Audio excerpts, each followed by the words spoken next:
अस्सलाम वालेकुम। Welcome back to my YouTube channel.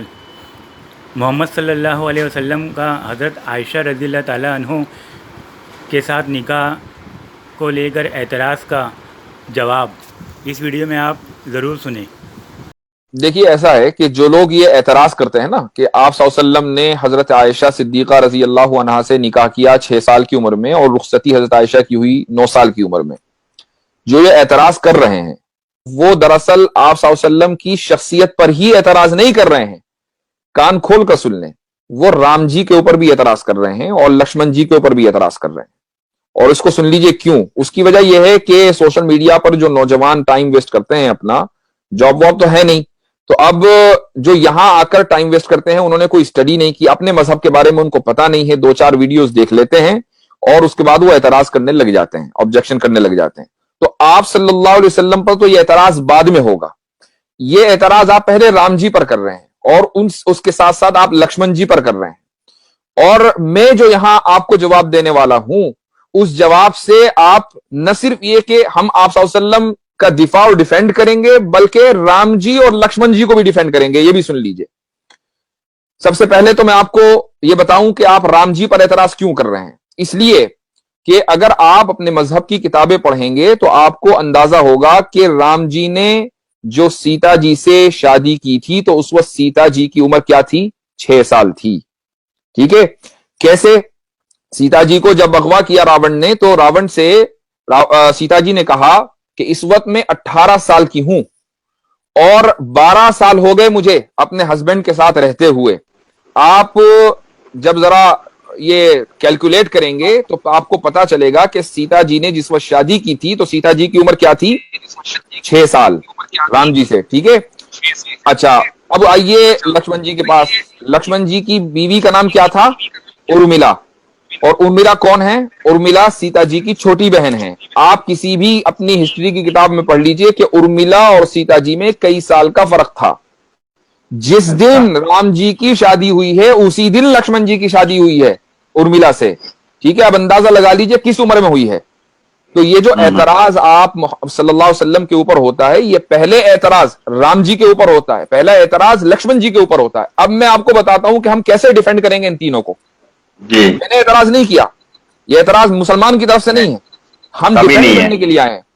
इसलिए कि हमारे नजदीक जितने भी मजहब की मुकद्दस शख्सियात हैं, वो सब मुकद्दस हैं। एग्जैक्टली। ठीक है। हम किसी के ऊपर कीचड़ उछालना ना हमारे मजहब ने सिखाया है और ना हम ये कभी रहती दुनिया तक कर सकते हैं।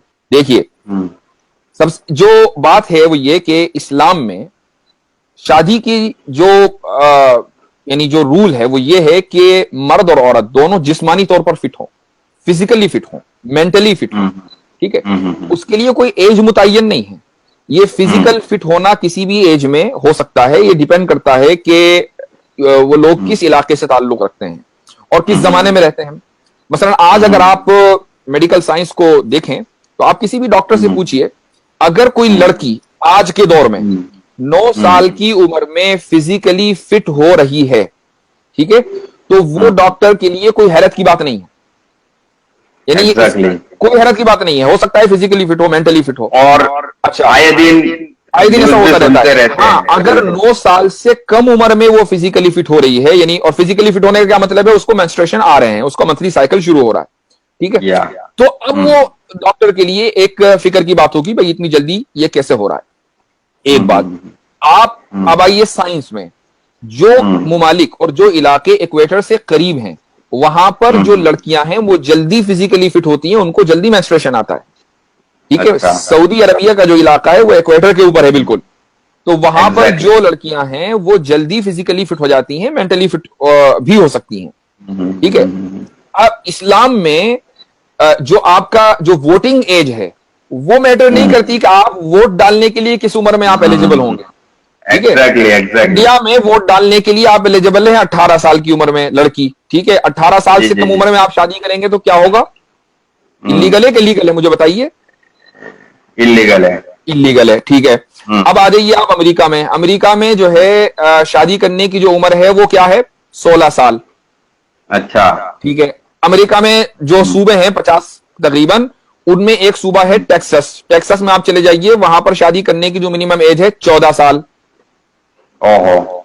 रोमन एम्पायर में चले जाइए इस्लाम से पहले, ठीक है, आप सल्लल्लाहु से पहले, तो वहां पर शादी करने की मिनिमम एज थी, एवरेज एज, मिनिमम नहीं एवरेज एज थी 12 साल।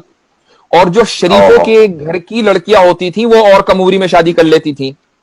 हजरत मरियम अलैहिस्सलातु वस्सलाम जब प्रेग्नेंट हुई हजरत ईसा से, तो उस वक्त हजरत मरियम की उम्र कितनी थी? 13 साल। ठीक है, अब आप आइए चाइना में जो मिनिमम एज है लड़की की शादी करने की वो है 21 साल। अच्छा। अब एक लड़की इंडिया की है, उसने 18 साल की उम्र में शादी की, जाके चाइना में सेटल हो गई, तो चाइना के एतबार से तो वो फिजिकली एबल ही नहीं है शादी करने की। तो इसका मतलब यह हुआ कि हर मुल्क का अपना अपना अलग कानून है। एग्जैक्टली इस्लाम का कानून यह है कि लड़की फिजिकली और मेंटली एबल होनी चाहिए। हजरत आयशा रदी अल्लाह अन्हा 9 साल की उम्र में फिजिकली और मेंटली एबल हो गई थी, जिस तरीके से सीता जी 6 साल की उम्र में हो गई थी। ठीक है, अब जब आप सल्लल्लाहु की, अच्छा एक चीज और, कुछ लोग ये कहते हैं नबी करीम सल्लल्लाहु अलैहि वसल्लम की शान में गुस्ताखी करते हुए कि अलियाज बिल्ला आप पेडोफाइल थे। पेडोफाइल एक टर्म है, इसका मतलब ये होता है कि वो लोग जो सेक्सुअली माइनर्स से अट्रैक्ट हों।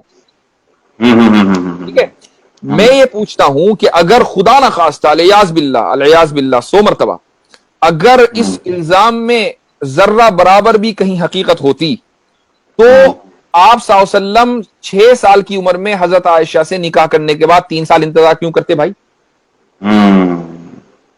3 साल इंतजार किस लिए किया? इसलिए किया ना कि फिजिकली और मेंटली जो है वो मैच्योर हो जाए, एग्जैक्टली। के बाद रुखसती हुई। अच्छा, अब यहां सवाल ये होता है कि भाई चलो 9 ही साल क्यों, 2-4 साल और इंतजार कर लेते अगर 3 साल किया था। उसकी भी एक हिकमत है। उसकी वजह यह है कि नबी करीम सल्लल्लाहु अलैहि वसल्लम के घर में एक ऐसी फैमिली मेंबर का होना जरूरी था कि जो बाहर के असरात से महफूज रहे, ताकि आप सल्लल्लाहु अलैहि वसल्लम की जो पूरी फैमिली लाइफ है वो उसको जू का तू रिकॉर्ड कर ले। अब अगर एक औरत 18 की, 20 साल की, 22 साल की उम्र की किसी घर में आएगी तो वो बाहर के असरात से महफूज नहीं, उसका अपना एक कल्चर होगा, उसका अपना एक बैकग्राउंड होगा, उसका अपना एक सोचने का अंदाज होगा। ठीक है, तो वो मुकम्मल फैमिली लाइफ को रिकॉर्ड करने के लिए अपने आप को डेडिकेट नहीं कर सकेगी। यही वजह है कि इस्लाम में आधा इल्म तो हजरत आयशा रज़ी अल्लाहु अन्हा से हमने लिया है। जी, और बहुत सारी हदीसें हैं जो माँ ईसा से वाबस्ता है कि भाई एक बार आखिरी सुन लीजिए, आप आखिरी बात सुन लीजिए। जब किसी लड़की का रेप होता है ना बचपन में, 6 साल, 8 साल, 9 साल की उम्र में, तो मुझे बताइए कि उस लड़की का जो फिजिकल और मेंटल ग्रोथ है ना वो तकरीबन रुक जाता है। वो लड़की जो है बिल्कुल डिसफंक्शनल हो जाती है, अब वो किसी काम की नहीं रहती, जो अब उसको बल्कि साइकोलॉजिकल थेरेपी की जरूरत पड़ती है अगर उसके साथ ऐसा हो जाए और वो अपनी जिंदगी बचा ले। यहां हजरत आयशा रदी अल्लाह अन्हा के साथ उल्टा हो रहा है। हजरत आयशा रदी अल्लाह अन्हा के साथ शादी होती है, 9 साल की उम्र में रुखसती होती है, तो अगर खुदा ना खास्ता ये रेप होता तो हजरत आयशा तो डिसफंक्शनल हो जाती। वो डिसफंक्शनल क्या, वो तो पूरी उम्मत का जो आधा इल्म है वो सिक्योर कर रही है, महफूज कर रही है और पूरे सहाबा को पढ़ा रही है। For more updates don't forget to subscribe my YouTube channel.